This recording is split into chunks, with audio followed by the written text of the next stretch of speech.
Salut à toi, solopreneur en devenir ou déjà lancé. Bienvenue sur BCN.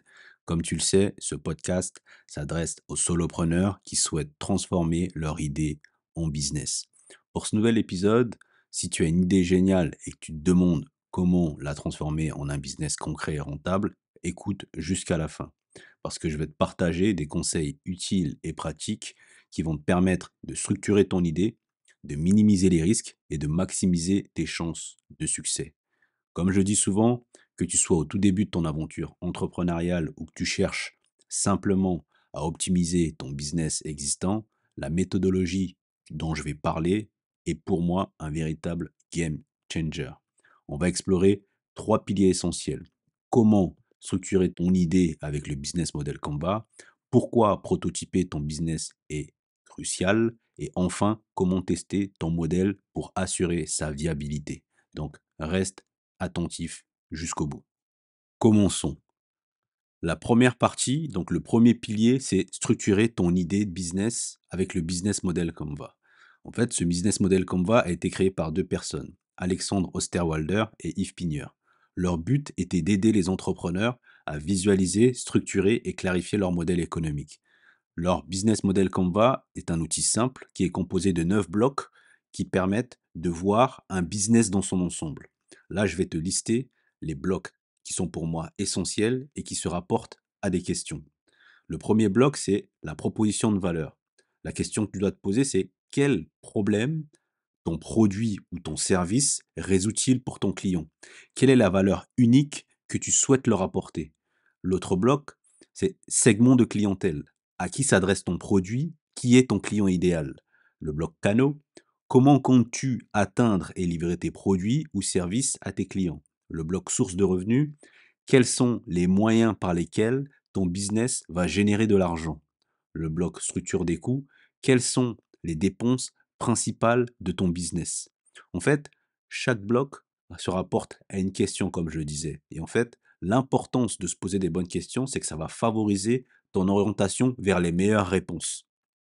Pour te donner un exemple, prenons un exemple d'une personne qui veut lancer un service de conseil en ligne pour solopreneurs, tel que je le fais par exemple. La proposition de valeur pourrait être, je souhaite aider les solopreneurs à atteindre leur objectif, donc de transformer leur idée en business sans s'épuiser, en minimisant les risques et en maximisant leurs chances. Mon segment de clientèle pourrait être par exemple les freelances et les solopreneurs débutants. Et mes canaux donc par lesquels je vais les atteindre pour livrer mes conseils, ce serait par exemple les réseaux sociaux, par exemple les newsletters ou les webinaires gratuits. Ce que je te conseille, le business model Canva est disponible gratuitement en ligne sur le site Strategizer. Je te conseille d'y aller, de l'imprimer et ensuite de ton idée que tu trouves géniale, de commencer à te poser les questions telles que je te les ai livrées là, et d'y répondre et de remplir chaque bloc pour commencer à structurer la version 1 de ta vision. Abordons le deuxième pilier. Pourquoi prototyper ton business avant de te lancer? Déjà, pour rappel, un prototype, c'est un premier exemplaire. Pourquoi tu le prototypes avant de te lancer? Parce que tu dois minimiser les risques. Et là, on est en plein dedans. Avant d'investir massivement, prototype. Et en fait, on prototype pas uniquement pour les produits physiques, on peut prototyper pour les services et voir les modèles économiques. Et ça, c'est le business Canva, modèle Canva qui va t'y aider. Et donc, comment tu peux prototyper ton idée? C'est d'abord en créant des versions simplifiées de ton idée. Par exemple, si tu veux offrir un café, commence par un pop-up temporaire ou un stand dans un marché local. Cela va te permettre de tester ton concept avec un investissement minimal. Quand on transforme une idée en business, au début, même si on la pense géniale, on n'a aucune certitude que cela va fonctionner. Et donc, l'idée, c'est toujours d'y aller doucement, step by step, pour minimiser les risques et ne pas investir massivement et perdre, par exemple, tout son capital en ouvrant tout de suite une grande boutique. 2. Après avoir créé des versions simplifiées de ton idée, tu peux utiliser des simulations. Imagine comment ton business fonctionnerait dans différents scénarios. Quels sont les risques? Quelles sont les opportunités? Tu dois aussi travailler sur tes personas, créer des profils fictifs de tes clients idéaux et teste leur réaction face à ton produit ou ton service. Exemple, si tu envisages de lancer une plateforme d'apprentissage en ligne, commence par proposer une série de webinaires gratuits pour tester l'engagement et recueillir du feedback. Ce que je te dis, que tu pourrais faire tout de suite, c'est note toutes les hypothèses que tu fais sur ton business, puis cherche un moyen de le tester rapidement à moindre coût. Ton prototype ne doit pas être parfait, il doit juste te donner les retours utiles qui vont valider à chaque fois que ton idée est bonne, que ton idée est businessable et que tu avances dans la bonne direction. Maintenant, abordons le troisième pilier. Comment tester son idée pour assurer sa viabilité? En fait, si tu m'écoutes déjà depuis un moment, tu sais quelle est ma philosophie. Il faut tester sans arrêt. Tu vois, le problème que l'on a quand on est solopreneur en devenir ou déjà lancé, mais avec très peu d'expérience concluante, c'est qu'on a souvent tendance à penser que notre idée, au départ, elle est géniale. Mais en réalité, il y a qu'en testant, son idée, de produit, de service, voire son modèle économique, donc son business model, qu'on peut identifier ce qui fonctionne réellement, ce qui doit être ajusté. Donc maintenant, il faut que tu intègres le fait que tout ce que tu fais, tu dois le tester. J'ai donné la dernière fois l'exemple d'une personne qui est, dans le noir complet et qui doit avancer, mais il ne sait pas si, face à lui, la terre est molle, il peut s'enfoncer ou la terre est dure et qu'il peut continuer en fait, tu vois? Donc à chaque étape, tu dois tâter un peu le terrain, voir si tu peux avancer et en fait, c'est en tâtant le terrain, en validant à chaque fois chacun de tes pas que tu sais que tu avances. Donc il faut vraiment que ça devienne un réflexe chez toi. Rien hem, n'est validé d'avance. Tout doit être testé petit à petit. Donc comment maintenant tu peux te demander comment tester ton modèle économique? La première des choses, c'est que tu dois tester sur une petite échelle. Lance ton produit de service, lance ton produit ou ton service auprès d'un petit groupe de clients potentiels et observe attentivement leurs réactions et analyse leurs retours.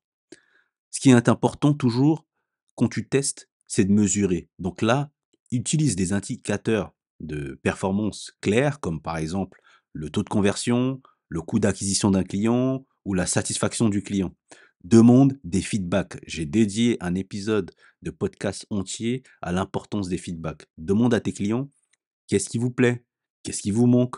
Comment nous pouvons améliorer ceci? Comment nous pouvons améliorer cela? Ça, c'est un indispensable. Mets en place des questionnaires en ligne, physique, comme tu veux, mais demande des retours de tes clients. Un autre exemple que je pourrais te donner, c'est, heu, supposons que tu souhaites lancer une application pour aider les parents à organiser l'emploi du temps de leur enfant.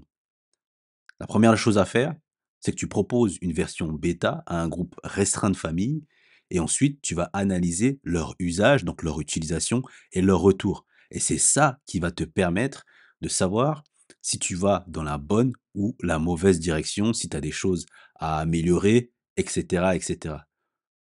Ce qui est important de savoir, c'est que tu ne dois jamais, jamais avoir peur des critiques.